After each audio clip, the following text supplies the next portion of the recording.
বন্ধুরা, চীন ভারতের যে উত্তর পূর্ব ভারতের নর্থ ইস্টে যে ব্রহ্মপুত্র নদী আছে, সেই ব্রহ্মপুত্র নদীর চীনের মধ্যে মানে তিব্বতের মধ্যে যে অংশ আছে, সেই অংশে পৃথিবীর সবচেয়ে বড় একটা ড্যাম নির্মাণ করতে চলেছে। ब्रह्मपुत्र नदी पर चीन दुनिया का सबसे बड़ा बांध बनाने जा रहा है। ये दुनिया के सबसे बड़े बांध से भी 3 गुना बड़ा बताया जा रहा है। जानकार इसे वाटर बम का नाम दे रहे हैं। এবং তার জন্য চীন এখানে 137 বিলিয়ন ডলার এখানে খরচা করছে।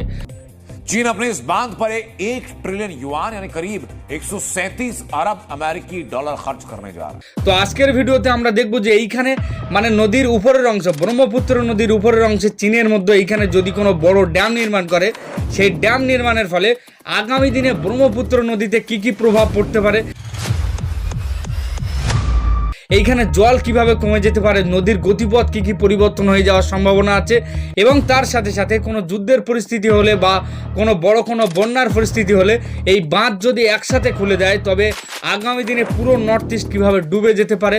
এবং তার সাথে সাথে বাংলাদেশ যেহেতু নিচে অবস্থান করছে, বাংলাদেশের যমুনা নদী, ব্রহ্মপুত্র নদী যেহেতু যমুনা নামে বাংলাদেশের মধ্য দিয়ে গেছে, তো বাংলাদেশেও কি কি ক্ষতিকর প্রভাব পড়তে চলেছে, বাংলাদেশেও কি কি ক্ষতির সম্মুখীন হতে চলেছে, সেগুলো সম্পর্কে আজকের ভিডিওতে বিস্তারিতভাবে আলোচনা করার চেষ্টা করব। এবং তার সাথে সাথে ভারত সরকার এই ড্যামকে কাউন্টার করার জন্য কি কি পদক্ষেপ নিচ্ছে, এই বিশাল জল বোমকে বন্ধ করার জন্য ভারত সরকার কি কি পদক্ষেপ নিচ্ছে, সেগুলো সম্পর্কে আজকের ভিডিওতে আমরা বিস্তারিতভাবে দেখার চেষ্টা করব। সেই কারণে ধৈর্য ধরে ভিডিওটা শেষ পর্যন্ত দেখুন।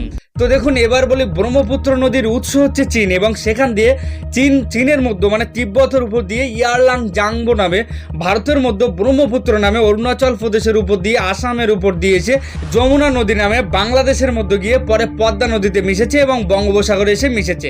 কিন্তু ব্যাপার হচ্ছে ব্রহ্মপুত্র নদীর ঠিক উপরে মানে তিব্বতের মধ্যে ইয়ারলাং জাংবো নদীর উপরে চীন যে বিশাল বড় পৃথিবীর সবচেয়ে বড় বাঁধ নির্মাণ করছে। ये डैम इतना विशालकाय होगा कि इसे गृह का सबसे बड़ा प्रोजेक्ट बताया जा रहा है, यानी पूरी धरती का सबसे बड़ा प्रोजेक्ट। এই বাঁধের জন্য চীন 137 বিলিয়ন ডলার এখানে খরচা করছে, এবং বলা হচ্ছে যে যে বাঁধ নির্মাণের ফলে এখানে যে বিদ্যুৎ উৎপাদন হবে, সেই বিদ্যুৎ 30 কোটি মানুষকে এক বছরে যত পরিমাণ বিদ্যুতের চাহিদা লাগে সেই চাহিদাকে পূরণ করবে। এবং তার সাথে সাথে বলা হচ্ছে যে এই বিশাল বাঁধ নির্মাণের ফলে যে জল এখানে স্টক হবে, সেই জল চীনের যে প্রচুর পরিমাণ এলাকা যে বৃষ্টি হয় না, যে মরুভূমির এলাকা, সেই জায়গাতে কিন্তু সেই জল চীন এখান থেকে নিয়ে যেতে পারে। এবার প্রশ্ন হচ্ছে যে ভারতের যে ব্রহ্মপুত্র নদী, সেই ব্রহ্মপুত্র নদীতে জল স্বাভাবিকভাবে কম আসার কথা এবং এইখানে জলের সংকট তৈরি হওয়ার কথা, কিন্তু যেহেতু হিমালয়ের কাছে এবং অরুণাচল প্রদেশে প্রচুর বৃষ্টিপ্রবণ হওয়ার কারণে ভারতের যত পরিমাণ জলের চাহিদা তা কিন্তু পূরণ হওয়ার সম্ভাবনা অনেকটা বেশি। তার মানে অরুণাচল প্রদেশ থেকে আসাম পর্যন্ত ভারতের দুপাশে যারা মানুষ, যেসব মানুষ ব্রহ্মপুত্রের জল নিয়ে কৃষিকাজ করে, ব্রহ্মপুত্রের জলের উপর যারা নির্ভর করে, যাদের জীবিকা নির্বাহ করে, তাদের কিন্তু অসুবিধা হওয়ার সম্ভাবনা কম। ভারতের যত পরিমাণ লোক আছে সেই সব মানুষদের চাহিদা পূরণ হওয়ার সম্ভাবনা অনেকটা বেশি।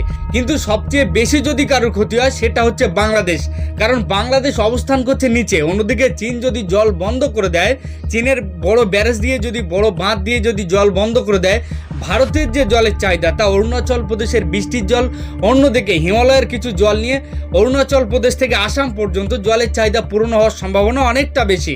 কিন্তু বাংলাদেশের মধ্যে যমুনা নদীতে জলের পরিমাণ অনেকটা কমে যেতে পারে, যমুনা নদীর গতিপথ কিন্তু পরিবর্তন হওয়ার সম্ভাবনা অনেকটা বেশি।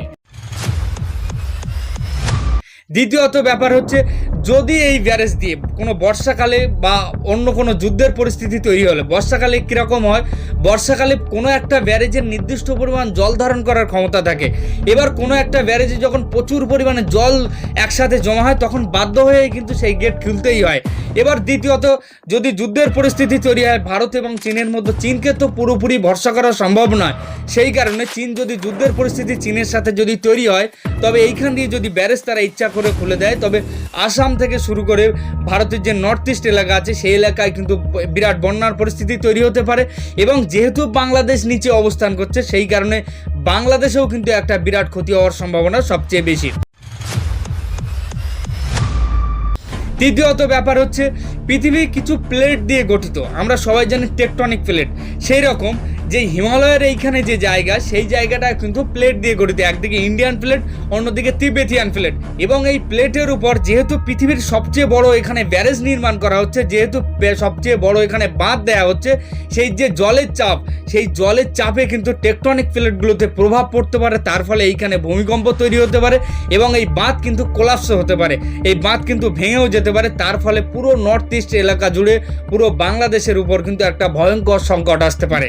তো যাই হোক, এবার বলি ভারত সরকার এই জল বোমকে আটকানোর জন্য, ভারত সরকার এই বড় বাঁধকে কাউন্টার করার জন্য কি কি পদক্ষেপ নিচ্ছে। তো দেখুন, ভারতের যে অরুণাচল প্রদেশ আছে, যেখান দিয়ে এই ব্রহ্মপুত্র নদী ঠিক ঢুকেছে অরুণাচল প্রদেশের মধ্যে, তার কয়েক কিলোমিটারে একদম বর্ডারের কাছাকাছি এইখানে একটা বড় বাঁধ নির্মাণ করছে। এবং এই যে বাঁধটা নির্মাণ করছে সেটা হচ্ছে ভারতের দ্বিতীয় বৃহত্তম বাঁধ। এবং এই বাঁধ নির্মাণের ফলে ভারতও কিন্তু জলবিদ্যুৎ উৎপাদন করতে পারবে এইখান দিয়ে, এবং চায়নার এই বাঁধকে কিন্তু কিছুটা হলেও কাউন্টার করতে পারবে। তো দেখুন, বর্তমান সময়ে চীনের সঙ্গে ভারতের সুসম্পর্ক হওয়ার প্রধান কারণ হচ্ছে চীন কিন্তু আগামী দিনে তাইওয়ানের উপর হামলা করতে চলেছে, এবং সেই কারণে চীন যাতে দুই দিকে যুদ্ধ না করতে হয়, সেই কারণে চীন ভারতের সঙ্গে বর্তমানে সুসম্পর্ক তৈরি করেছে।